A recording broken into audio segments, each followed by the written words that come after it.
gara ollaa Efesoon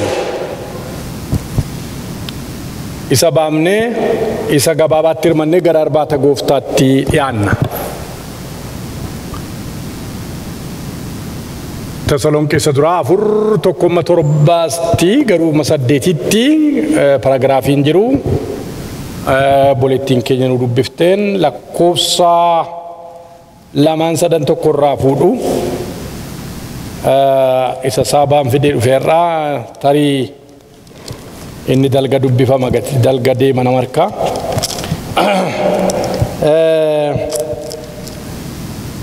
nan dubbisame obboloota nana kanarraa kanaaf immoo Waaqayyoon gammachiisuudhaaf attamitti eeyyuun gammachiisuudhaaf Waaqayyoon gammachiisuudhaaf attamitti akka jiraattan attamitti jiraachuun akkasin irra jiru barumsa nurraa argattaniittu akkuma itti jiraattan iyyuu caalchiftanii akka itti fuftan maqaa Yesuus gooftaatiin isin kadhanna isinin gorsinas waan gochuun isiniif ta'u maqaa gooftaa Yesuusin gorsa akkasiniif kennine hin beektu. Waaqayyo halaalummaarraa fagaattanii qulqullummaatti jiraachuun isinirraa hin fedha. Dhiirri adduma addaan haadha manaa qabaatee qullaa'ummaaf ulfinatti dhaqna isaa eeggachuu haa beeku. Akka saba warra kaanii warra Waaqayyoon hin beeknetti kajeellaa dhaqnaatti hawwasaattis of hin kenninaa. Egaa namni kanarra darbee dubbii kanatti hiriyaasaa hin gowwoomsin gooftaan warra balleessaa akkasii hojjetan in adabaa jennee duraan dursinee isinitti himneerra dhugaa isinitti baaneerras xuraa'ummaatti utuu hin ta'in qullaa'ummaatti akka jiraattaniif Waaqayyo nu waame. Egaa namni gorsa kana tuffatu Waaqayyo isaa hafuura isaa qulqulluu isiniif kenne tuffata malee nama tuffata miti. Abbaa bara baraa si galateeffanna galanni Waaqarratti lafarratti bara baraan siif haa ta'u.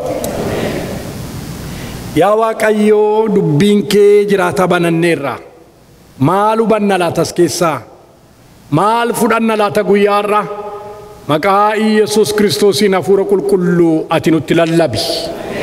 Nu barsiisi nageenyaa arraba koo banii saaqi dubbadhu garaan saba kee hin hatamin isa mana kaan isa diida jiru isa gamaa isa gamanii sabaddaaf gammoojjiirra akka isaan hin naannessine yaanni isaanii hafuura qulqulluun kan eegame haa ta'u.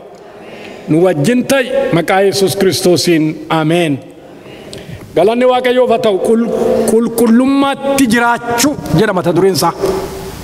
Qulqullummaatti jedhaka jiraachuu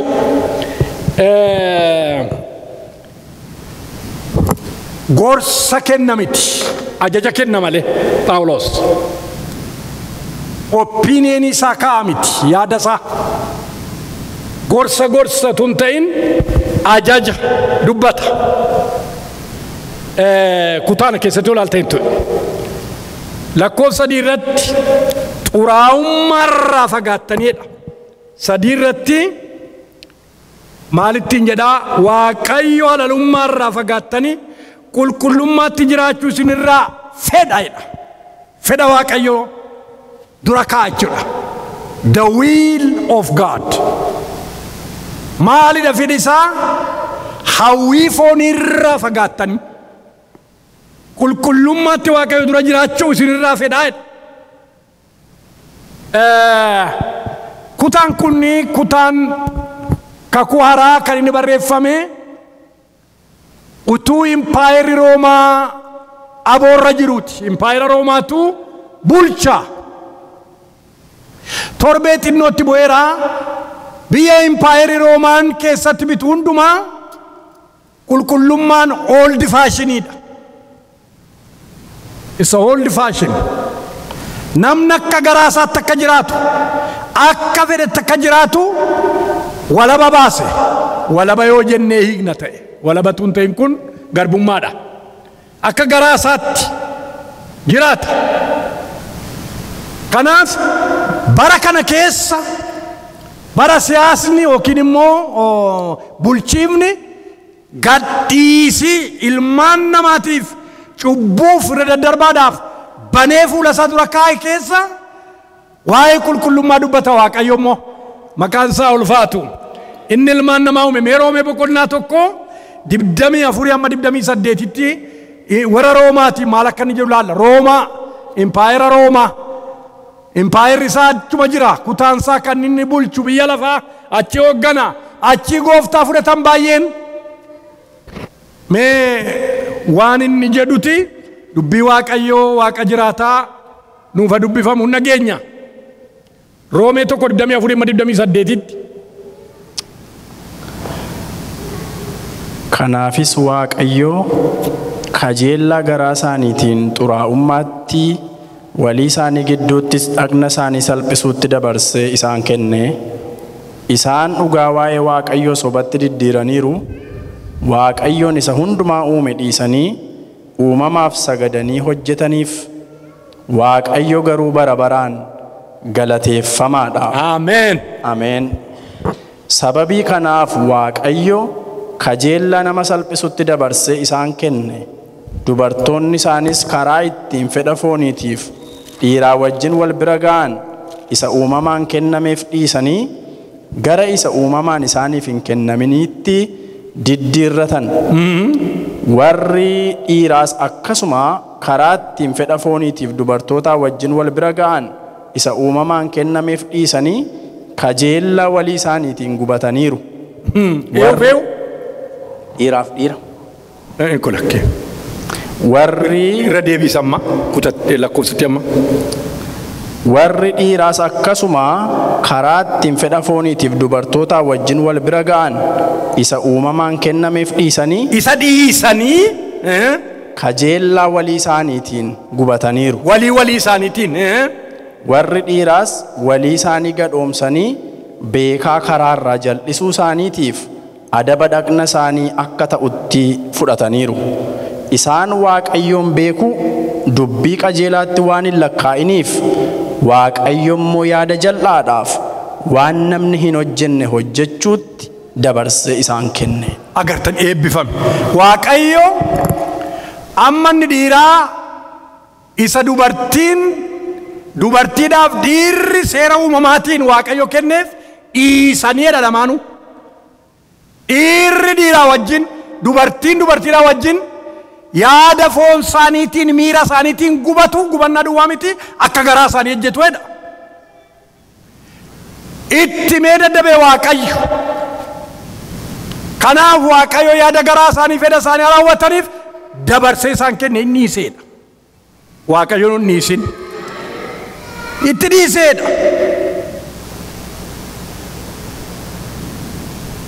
Jallinni kana caaleen jiru gaa.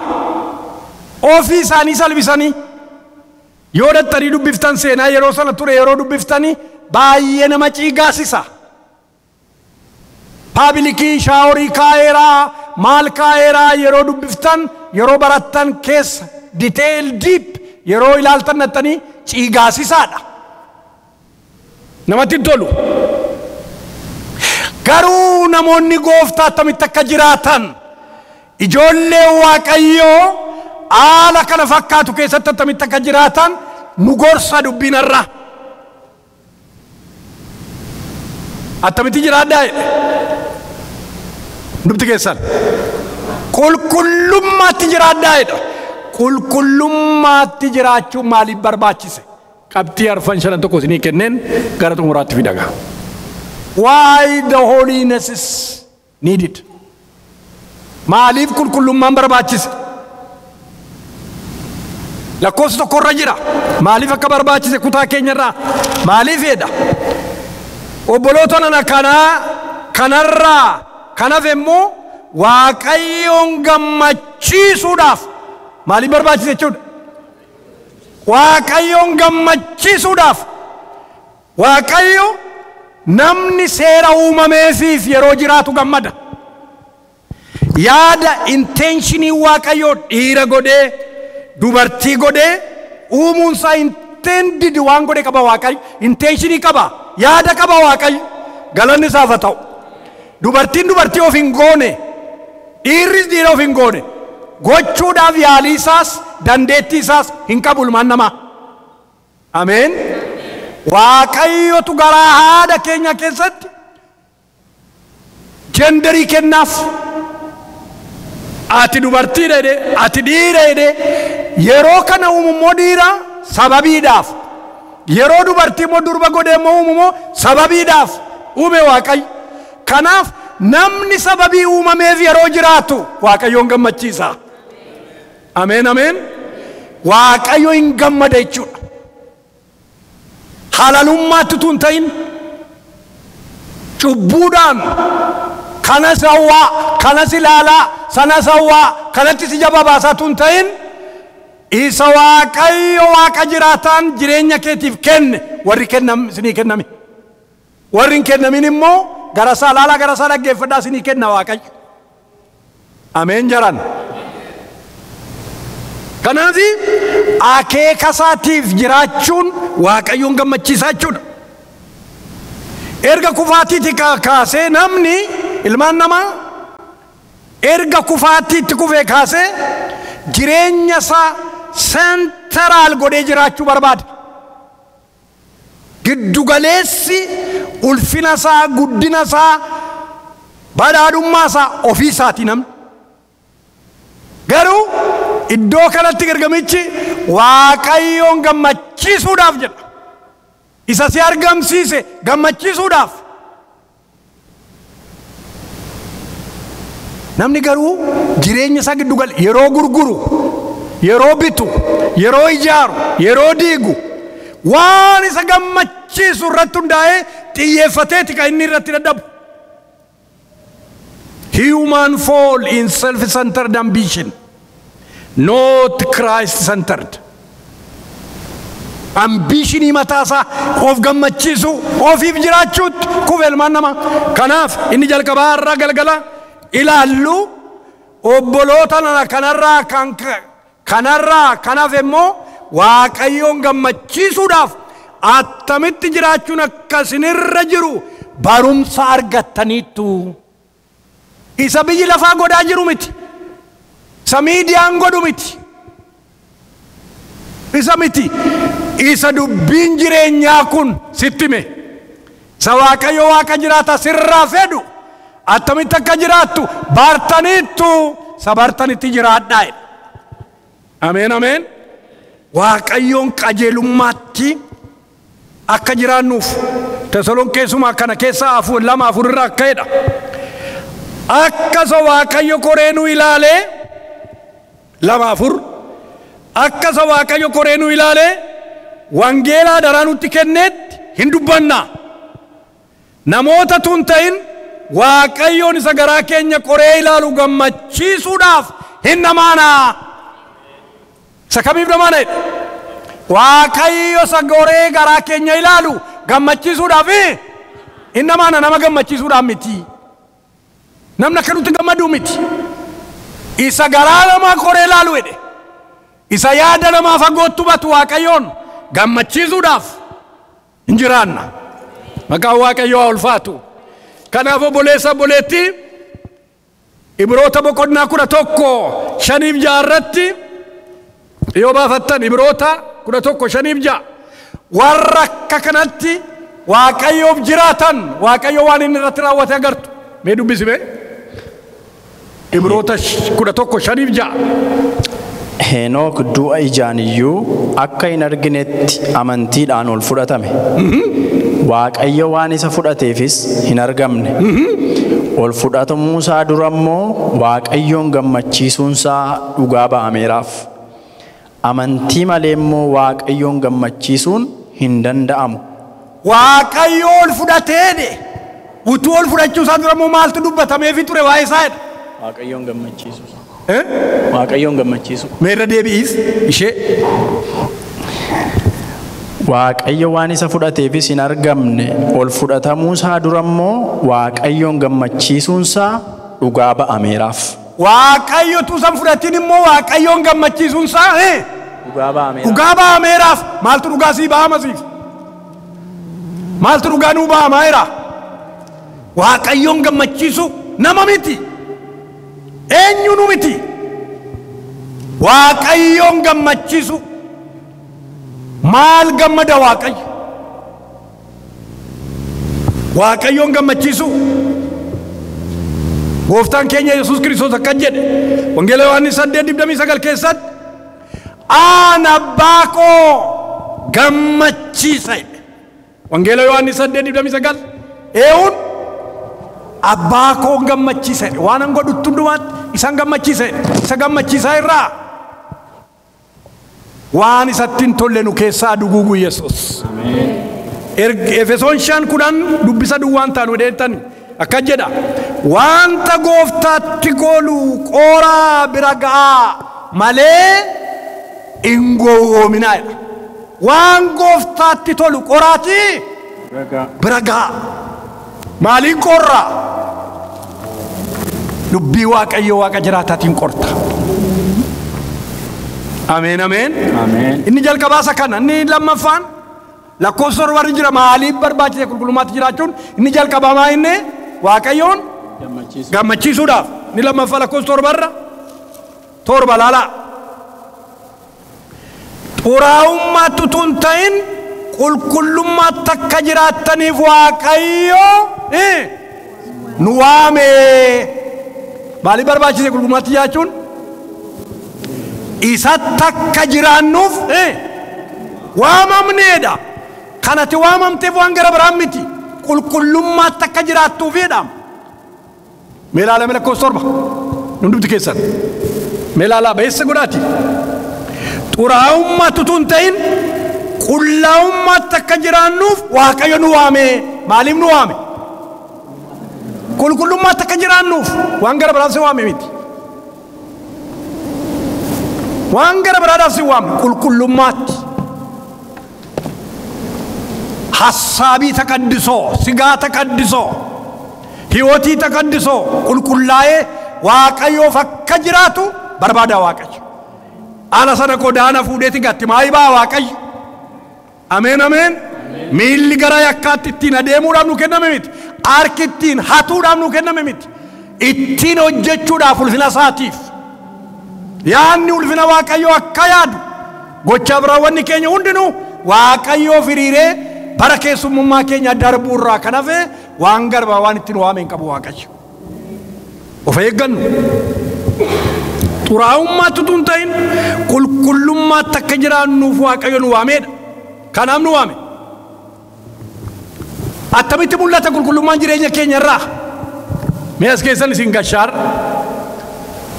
attamitti mul'ata qulqullummaan attamitti mul'imna mee natti maa tokko maaliin mul'imna waaqayyo qulqullaa'umni jiraachuu keenya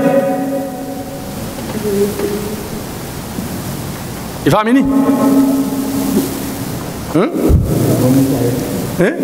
abboommii isaa eeguu attamitteen abboommicha maaliin mul'ata ittiin jiraachuun keenya maaliin mul'ata yaadaan mul'ata aasaadhaan mul'ata በገቢር ነው የሚገለጠው ቅድስና አሳታ ሶፍቱ ሙለታ ጎቸት ጎቱ ሙለታ ያዳት ያዱ ሙለታ ወንጌል ብራራ ሙለታ ምት አከረ ኢየሱስ ወንጌል ማቴዎስ ኩዳላማ ሶዶሚ ጃራን ናምኒ ዋንዱበቱ ሃማውንዱማ ጉያ ፍርዲት ደቢ ከናይ ሰከና ይክንሳ ነቲንቶሉ nama akka tasaafaansaa keessa saboodha akka tasaamiti yaadee dubbata namni old translation orismos abbaan gammachiisa akka jedhu waan dubbatu waan akkasumaan waan takkoosi firdiitti kennaa maa inni haasaa keenya kantu nu jalaa godhu maali jettanii yaaddusin afaan amaariffii saa hulluu lakantuu ንግግር ለተናገረው ካንቱ መልስ ይሰጣል ጀ ወያ ፍርዲ ማን ካንቱ ነው ጀላጎድ አከሱማ ነው ጀላጎድ ማለት ያድስን አልቶ ከዶኮ ዋኑን በሽኔ ከሰ ጋሌ ዘባረቁዳ waan nun gashine keessa waan nun gashine ni gara biraan oduu baayisu oduun baayisin jedha dubbii Waaqayyo. Macaafa lallabaa boqonnaa 5 tokko kaasaa ilaala akka duwwaa jedhamiti. Kolfi nama sanaaf yookiin immoo nama dhibaadha akka hanxaxii dissi jalaa iyyuutidha. Macaafa lallabaa boqonnaa 5 lama kaasaatti ilaala. Seedu jechuudha.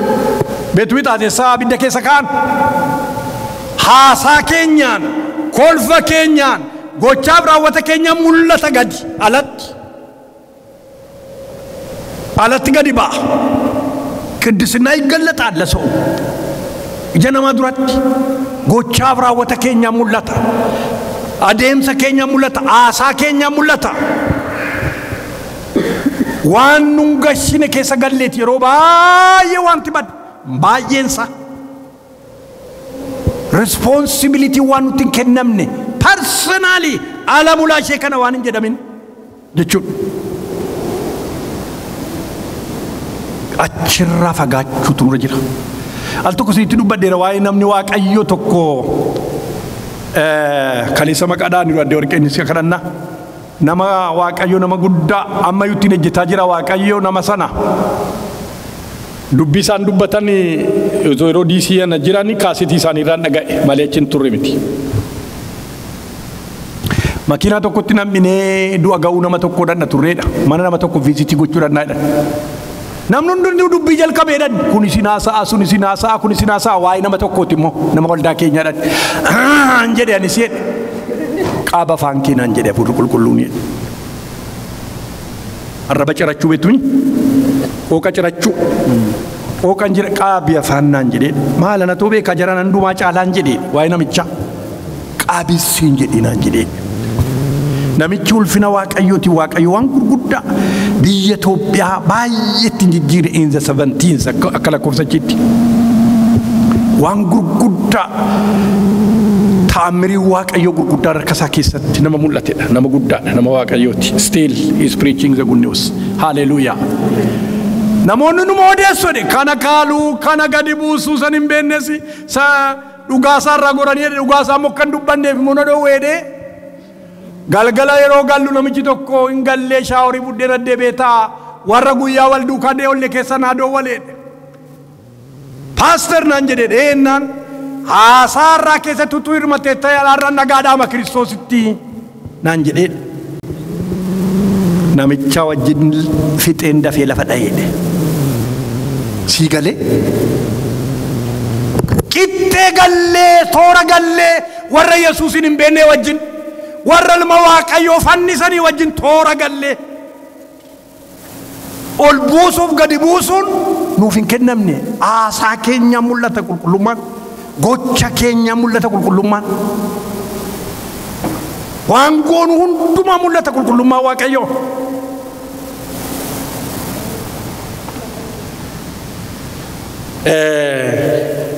Yaaqoob 3:11 dubbifnu ammas. Yaaqoob 3:11 irraa burqaa tokko keessaa bishaan mi'aaf hadhaan ba'uu danda'a. Hin danda'ama? Burqaa tokko keessaa hadhaa mi'aa lama ba'uu hin danda'u. Kanaaf Yesuus soorsii isaa si haa godhatu kaa. Soorsii Waaqayyo Waaqa jiraataa, qodaa Waaqayyo Waaqa jiraataa keessa hafuura qulqulluutu gadi yaa. Sanama ijaaru, sanama tumsu, sanama eebbisu gayyaasiin maqaa Waaqayyoo ulfaatu. Kanaaf inni jalqabaa Waaqayyoon gammachiisuuf, inni lammaffaan kanaaf waamamne, inni sadaffaan oo maaliif barbaachisa? lakkoofsa 3 irra lakkoofsa 3 isa silaattan deebi'a. Silaa nan dubbise. Waaqayyo halalummaarraa fagaattanii qulqullummaatti jiraachuu sinirraa fedhaa. Sadaffaadha. Maa inni fedhe Waaqayyoo siif? Maa inni fedhe Waaqayyoo nuuf? Maalirraa fagaanne?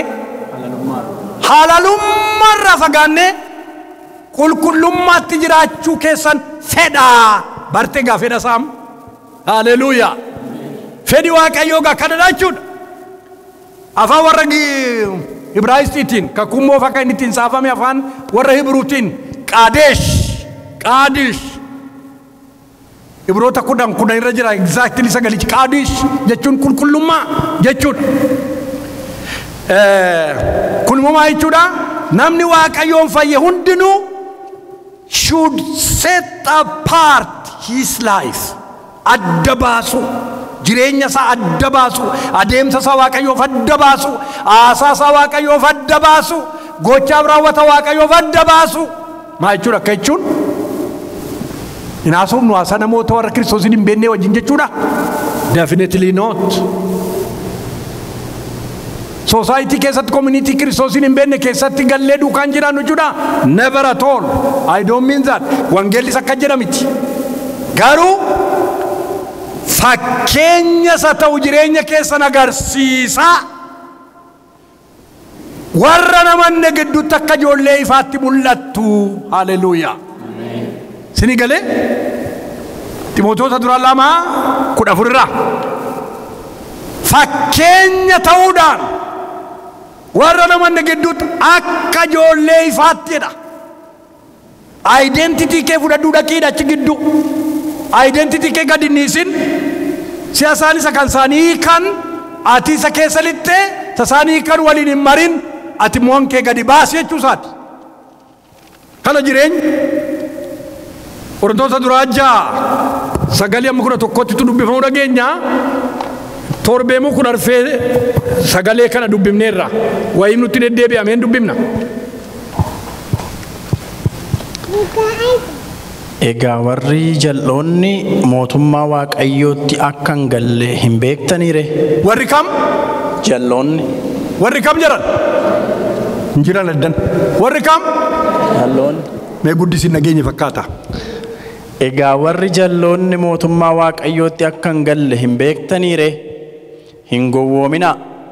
Warri halaleen, warri Waaqayyoolii tolfaman waaqessan, warri ejjan, warri gadhaan, warri nama gadhoomsanis, warri hatan, warri sassatan, warri machaa'an, warri maqaa namaa balleessan, warri nama saamanis matumaa mootummaa Waaqayyootti hin galan. Isin keessaa kaan warra akkasii turtan garuu maqaa Gooftaa Yesuus Kiristoosiin hafuura Waaqayyoo keenyaatiinis cubbuutti dhiqattaniittu, warra Waaqayyoof qulqullaa'an taataniittu, Waaqayyo durattis qajeelota taataniittu. Kana sadan irra deddeebi'ee isin jechisiiseen gadda. Dhiqattaniittu, warra Waaqayyoof qulqullooftan taataniittu, qajeelota taataniittu. Sadi. Garuu alla maddoo ammaati mootummaa Waaqayyootti hin galaniidha. Warri kam? Warra halalee duwwaa miti. Warra maqaa namaa balleessan. Mee jedhame kan? Nan ilaaluu laata? Sin ilaaluu laata? Warra maqaa namaa balleessan. Warra dibaan. Warra kana godhan allama. Yoo dhageesse ta'e mootummaa Waaqayyootti matumaan galaniidha. Affirmed. The Holy Spirit jala muree nutti dubbate. Hin galan oliidha. Kanaaf isin akkas turtan baay'een keessan yaa Qorontos amma dhiqattaniittu, amma qulqullooftaniittu, amma qajeelota taataniittu. Haleluuyaa. Hafuurri qulqulluun isin qulqulleesseera, qajeelota isin taasiseera. Galanni Waaqayyoof haa ta'u. Achi keessatti jiraan nagaa yeroo dhiiraaf dubartii akkuma jalqaba irratti dubbadde lafiqir maggalaca jaalalli gidduu isaaniitti akka mul'atuuf dubartiidhaaf dhiira godhee uumeedha. Dhiira jaalala dhiiraaf dubartii gidduu jiru dhiiraaf dhiira gidduutti mul'achuu hin danda'u. Dubartiif dubartii gidduutti mul'achuu hin danda'u. Taasuma hin danda'u. Akka sanatti hin uumamne ka. Sini galee dubartiidhaaf kanatti qabdu dubartii yaa dubartootaaf jaalalli isin qabdan gara biraa. Yaa dhiiraa dhiironni immoo jaalalonni dhiirota keenya obbolootaaf qabnu gara biraa. Haadha manaaf abbaa manaa gidduutti yookiin immoo durbaaf dhiira gidduutti jaalalli mul'atu jaalala gara biraadha. Kanarraa kan hafe Waaqayyo hin farada'edha. Kanatti jiraachuu baannaanidha. Ibroota 13:14. Gaabichaan yookiin immoo fuudhii feeruu hundumaa biratti qulqullaa'aa ta'u, sireensaas qulqullaa'aa ta'u jedhe. Ejjitootatti Waaqayyo hin faradaa jedha. Ibroota 13 lakkoofsa 4 irraa. Kanaafi kan inni nu barbaadeef inni sadaffaa Waaqayyo qulqullummaa maaliif barbaachise? Fedha Waaqayyo sababa ta'eef akka fedha isaatiitti akka jiran sama jarrashaa sadhuma maaliif barbaachise qulqullummaa lakkoofsa 6 irra jira. Lakkoofsa 6 akka jira lakkoofsa 6 egaa namni kanarra darbee dubbii kanatti riyaasaan gowwoomsin gooftaa warra balleessaa akkasii hojjetan ina daba jennee duraan dursine isinitti himneerraa dhugaas isinitti baaneerraa. Waaqayyo warra akkana godhan maal godhe? Mee jalaa hundi keessan ina daba egaa namni kanarra darbee dubbii kanatti riyaasaan gowwoomsin gooftaa warra akkasii warra balleessaa akkasii hojjetan ina daba jennee duraan dursine isinitti himneerraa dhugaas isinitti baaneerraa. Kanaaf hin arfafamin adaba Waaqayyoo dheekkamsa Waaqayyoo ooluuf qulqullummaatti qabamnee jiraanna jechuudha. Inni akkam erga ta'e ina daba erga ta'e maa adaba Waaqayyoo jalatti kufna ree? Ina daba erga ta'e irrukuta erga ta'e inqantoota erga ta'e maa qantoota Waaqayyoo keessatti kufna ree? Kanaaf isin gorsinee irra deddeebinee Qolaasaayis 3:5-6 daagimee nu dubbiftaa ishee Qolaasaayis 3:5-6 waan Waaqayyo nu waameef warra xuraa'ummaatti qabamanii jiran immoo Waaqayyo waa inni irratti raawwatu nutti dubbata. Egaa yaada keessan wanta lafarra jirutti isa hidhu halalummaaf xuraa'ummaa kajeellaaf hawa hamaa sassata isa waaqayyoolii tolfaman waaqessuutti lakkaa'amus of keessaa ajjeesa. Of keessaa maal godhaa? Ajjeesa. Sababii wanta kana hundumaatiif dheekkamsi Waaqayyoo warra isaaf hin abboomamne irratti hin dhufa. Sababii warra amma zirziriinsaa maqaa dhaame sababa kanaatiin maaltu dhufa? Dheekkamsa Waaqayyootu warra hin abboomamne irratti dhufa. Maal Waaqayyoo?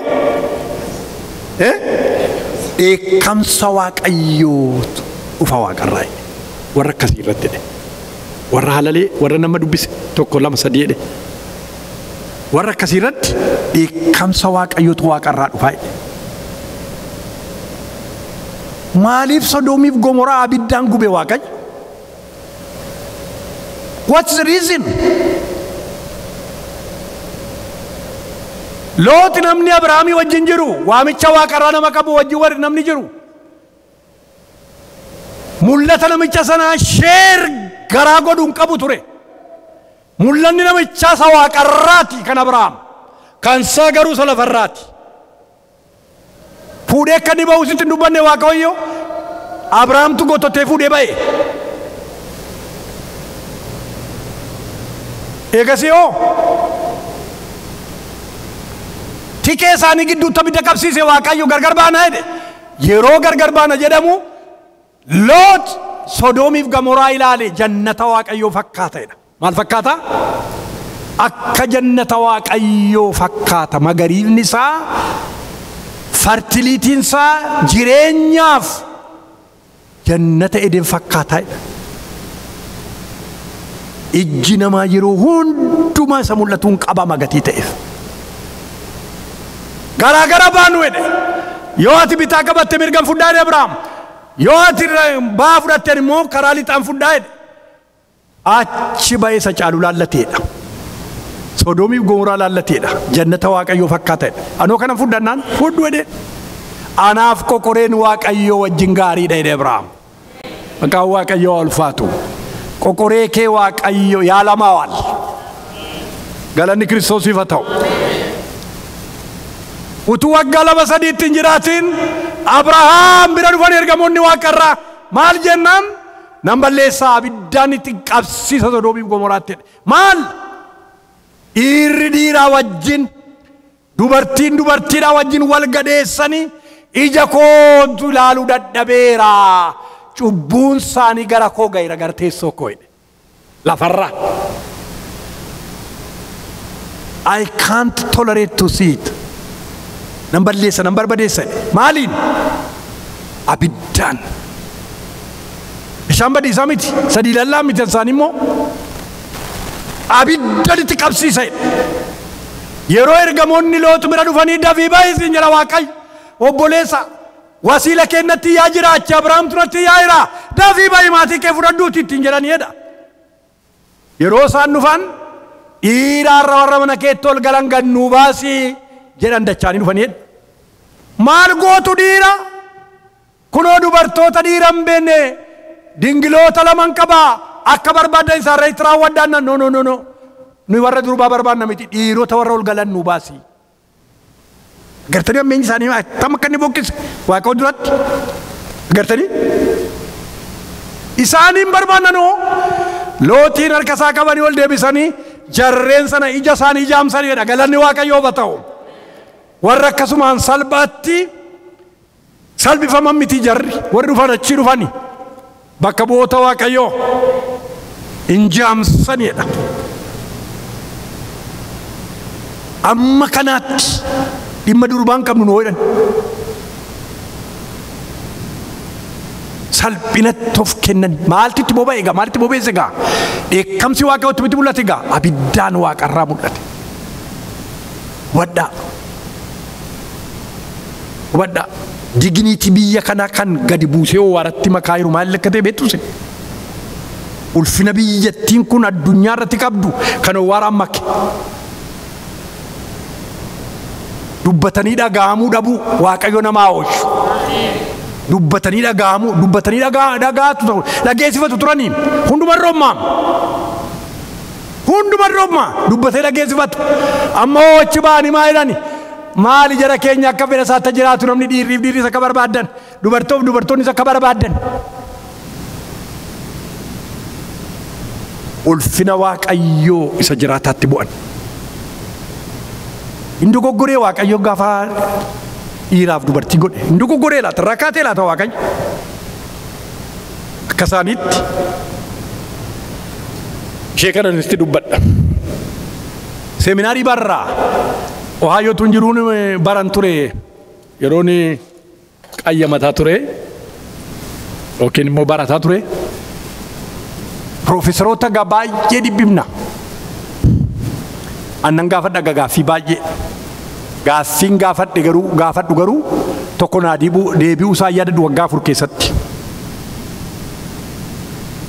Tokko ofumaan bittimsa malee. Sababiin isaa nama bira hin jiru, Waaqayyo bira jira. Achi keessaa tooppikiin dhufee waa'ee qulqullummaa, waa'ee dhiiraaf dubartii ka'ee achi keessa immoo nama tokko jira waldaa sana mana barumsaa sana keessa. Ka'een dubbii Waaqayyoo caqaseen dubba dhagaan. Dubbii Waaqayyoo dhagaadhaan rukutaatiin baasaa Israa'el keessaa ajjeesaa gumii Israa'el keessaa baasaa dhagaatti guuraa'e. Seera Lewwotaa 18 keessatti. Ciigaasisaadha kun jedhee Waaqayyo. Ciigaasisaa jedhee. That's Old Testament. Addanuma nam tokko dhiyoona dheengaddu mana. That's Old Testament naan jedhe. Isa jalqaba daagimnu dubbiseef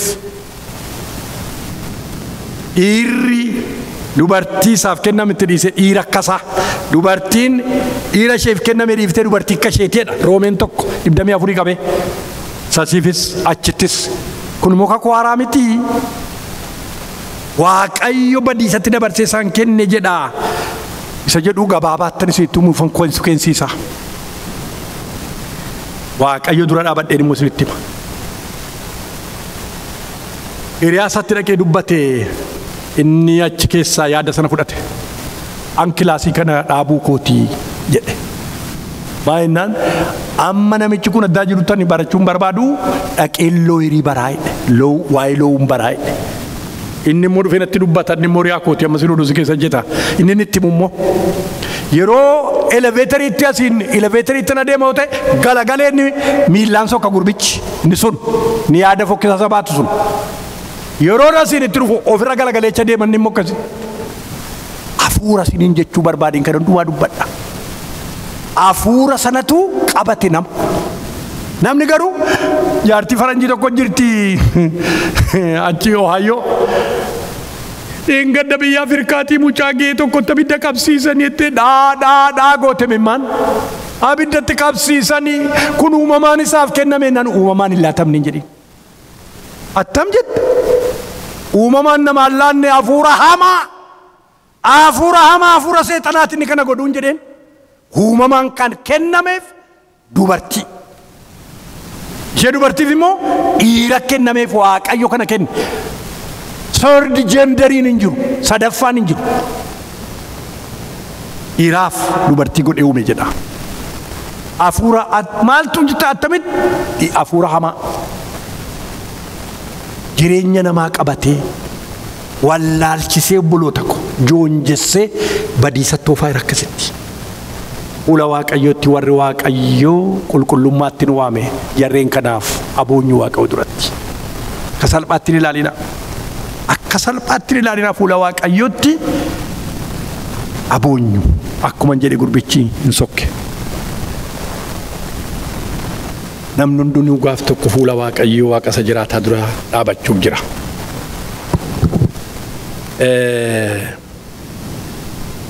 Waaqayyoon jaallatamuun keenya Waaqayyoon kabajamuun keenya laayisensii cubbuu nuun kennisiisu. There is no license for sin. God is serious. Waa'ee cubbuu irratti Waaqayyo baay'ee gara jabeessa. Abidda qabsiisa achi gadi uumamatti. Baay'ee gara jabeessa Waaqayyo cubbuudhaaf laayisensii hin kennu. Abiddatti qabsiisa. Kanaaf ilma isaarraa galagalchate Waaqayyo jasaa. Cubburra galagalee Waaqayyo. Isa cubbuu godheedha sagalee Waaqayyo. Isa cubbuun isa hin beekne cubbuu godheedha. Cubbamaa godhee miti. Cubbuu isa godheedha. Kanaaf irraa galagalee Waaqayyo. Kiristoosiin cubbuu godheedha. Abiddatti qabate fannoo irratti. Maaliif jibbaaf ciiga'umsa Waaqayyo cubbuudhaaf qabu agartu kana irratti. Iyesuus Kiristoositti garaa jabaachuunsaa. Garaa sii laafaasiif immoo ilma isaatti garaa jabaatee sababa cubbuu. Saba nana waa'eef geef leesbiyaanii duwwaa miti cubbuun xumura irratti jireenyi kee maal akka inni fakkaatu adeemsi kee Waaqayyo wajjin maal akka inni fakkaatu harka keessan ni qaddaa jedha Waaqayyo gooftaan machaa'edha. Cubbuun dhiigaan guuteeraadha. Harka keenya dhiqachuu arraba keenya dhiqachuu nurra jiraarra. Waa'eef geef leesbiyaanii duwwaa miti cubbuun. እግዚአብሔርን ከመምሰል የሚያግደን ሁሉ በኢየሱስ ክርስቶስ ስም ይልቀቀን ዛሬ ኑ ነገዲሱ ያ ደገራ ኬሰኒ ፈደ ኬሰን ጎቻ ብራወተ ኬሰን ለፈ ሆጀተኒት ለፈ ሆጂ ኬሰኒት ከራባታን ከራገልተኒት እግዚአብሔርን በመምሰል ባዳዱማ ጉዳዳመና ለፈ ጃለል ጅሩት ጎመዳኛችሁ ወየረ ሰገሌ Waaqayyo Betu gommada nyaachuu isaan nyaachuu cooma mitiidha. Salamoon machaa fakkeenyaa kanaaf harka keessan ilaalaadha. Innati fudhachuudhaaf jettu innati ani jilbeenfadhee fudhuuf jedhu kun abidda Waaqa irratti bobeesse Waaqayyo irraa galagale. Cubbuu isa godheedha sagalee Waaqayyo cubbuu isa taasiseedha irraa galagale. Maaliifi ammam Waaqayyo cubbuudhaaf akka inni garaa laafne sitti agarsiisa kun. Kanaaf har'a deemsi keenya maal fakkaata? Gochi keenya maal fakkaata? Fuula Waaqayyootti akka maatii Waaqayyootti maal fakkaattu sin? How do you live?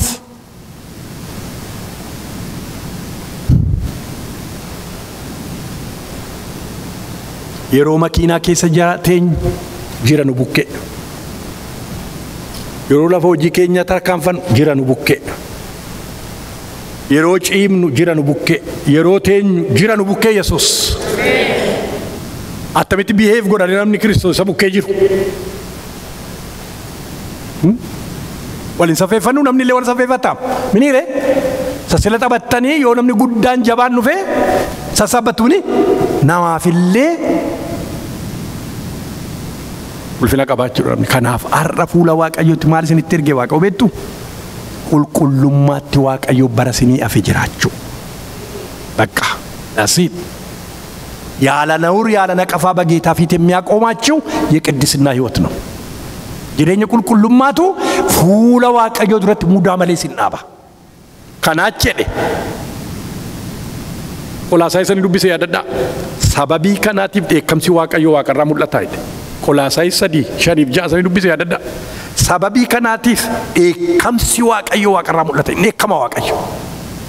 Arraa borii kee teftefee miti Waaqayyo amma sammas hin dubbatu gaafa dheekkamu garuu gaafa dha'u akkatti dha'u beeka Waaqayyo. Beektu kan akkatti dha'u qabu beeku. Inni ጠንቀቅ በቅድስና እንኑር በንጽህና እንኑር እግዚአብሔርን በመምሰል ሰዳገኘኑ ፈይብሱ Waaqayyo. Baay'atee gochaan kansa kamimeen kaminisa baay'atee gochaan kansa gargaaraan koo sitaanaani geggeessaan koo abbaa koo sitaanaani qabaadina jalaa ooleani kamimeen kaminisa baay'atee gochaan kansa kamimeen kaminisa baay'atee gochaan kansa waan arraafe hundumaatti kan qabamne guyyaa har'aa dabarseen jireenya obboloota obboleettotaa harka keessa bara baraatti kenna. Maqaa Waaqayyo Waaqa jiraataatiin ameen. Maqaan kee Waaqarratti lafarratti bara baraan kan galateeffame haa ta'u. Jireenya keenyaaf kan ta'u Waaqayyo fuula kee duratti kan ittiin jiran kan ittiin baanee gallu dhiigni kun nama fayyisa. Dhiiga Golgootaatiin fayyine ilma Waaqayyoo madaa'uu keetiin fayyine fayyinni kun bara baraan nutti qabatee haafu. Jireenyi keenya yaa Waaqayyoo seelkoon godhatiin fuula keetti maqaa Yesuusin nukkubaan kanaadu mana kana keessa maqaa ilma Waaqayyooti yeroo kana dhiigni foonni Kiristoos fayyisaadha. Dhukkuba kana fudhatee mana isaatti hin galin maqaa Yesuusin irraa kan harca'e haa ta'u. Waan nu goote hundumaaf si haa galatu. Galanni Waaqarratti lafarratti bara baraan siif haa ta'u. Garaa keessan gara Waaqayyootti ol fudhadhaa eebba isaa fudhadhaa.